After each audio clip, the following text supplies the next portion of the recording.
Hey guys, welcome back to my channel. Today I'm going to talk to you about one of the biggest and best movies of 2021, No Time to Die. No Time to Die is the 25th and final installment of James Bond franchise starring Daniel Craig as the iconic spy.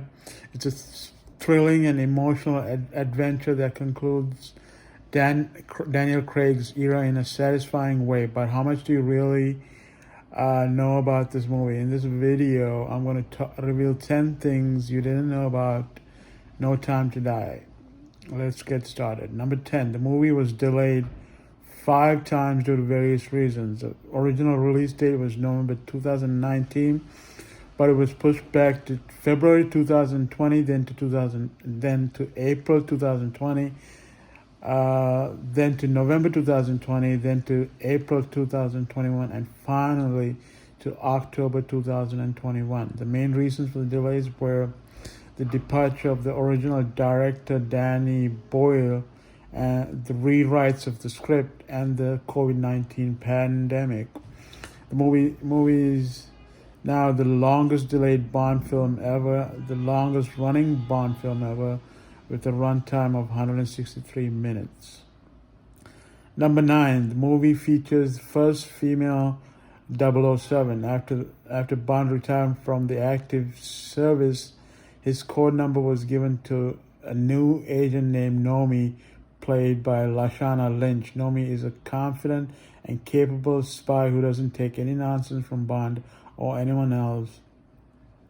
She's also the first black female lead in a Bond film and the first female lead who is not a love interest for Bond. Lynch said what she wanted to portray a strong and realistic character who represents the modern woman. Number 8, the movie pays tribute to the previous Bond films and actors.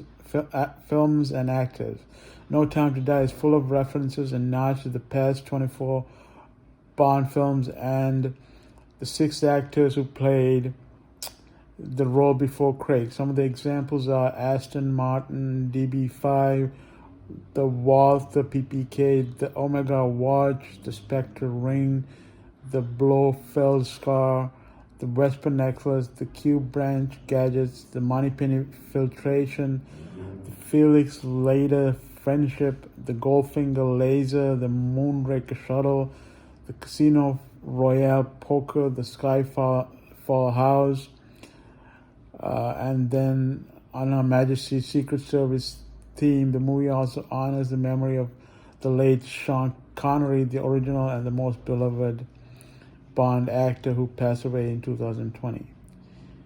Number 7, the movie introduces a new Bond villain with a mysterious backstory.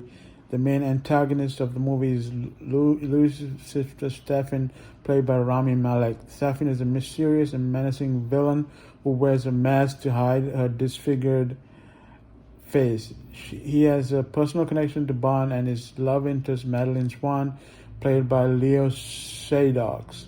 He also has a sinister plan to unleash a deadly virus that can target specific individuals based on their DNA.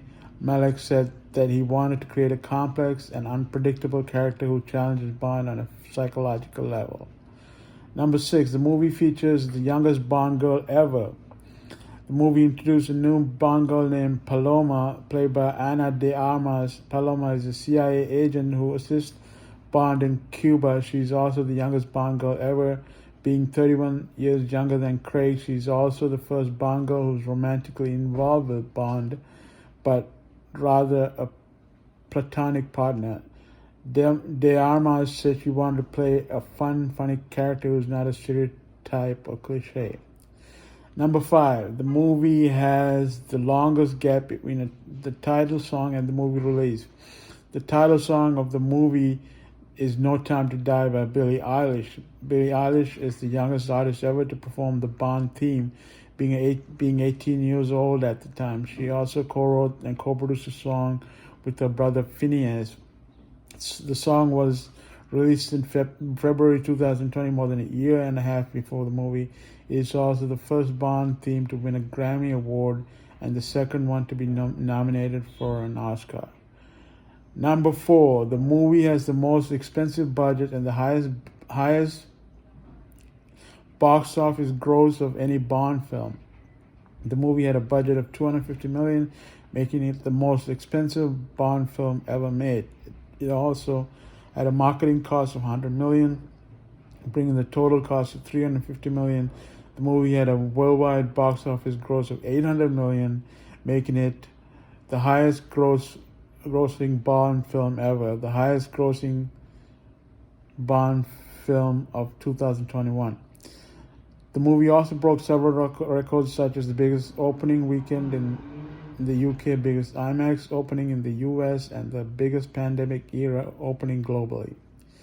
Number 3, the movie has the first female co-writer and the first American director of a Bond film. The movie was co-written by Phoebe Waller-Bridge, who is the first female writer to work on a Bond script since Joanna Howard in the 1960s. Waller-Bridge is also the creator and star of the acclaimed comedy series Fleabag and Killing Eve. She was brought in by Craig to add some humor and freshness to the script. The movie was directed by Cary Joji Fukunaga, who is the first American director to helm a Bond film. Fukunaga is also the director of the acclaimed drama series True Detective and Maniac. He was chosen by the producer for his vision and style. Number 2, the movie has the most emotional and shocking end of any Bond film. The movie ends with a twist that no one saw coming. Bond dies. Yes, you heard that right. Bond dies. He sacrifices himself to stop Stefan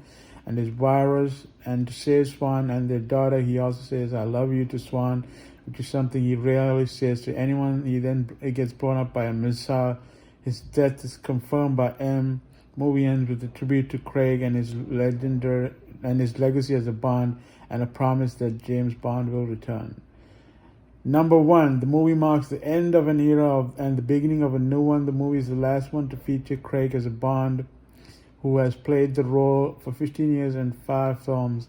Craig is widely regarded as one of the best and most influential Bond actors ever, who revitalizes the franchise and brought a new depth and realism to the character. He has also said that he's proud and grateful for his time as Bond and that he's ready to move on. The movie also marks the start of a new era for the franchise, which we will have to find a new actor to play the role and a new direction to take the story. The movie leaves some clues and hints about the possible future of Bond, such as the return of 007 code number, the survival of supporting characters, and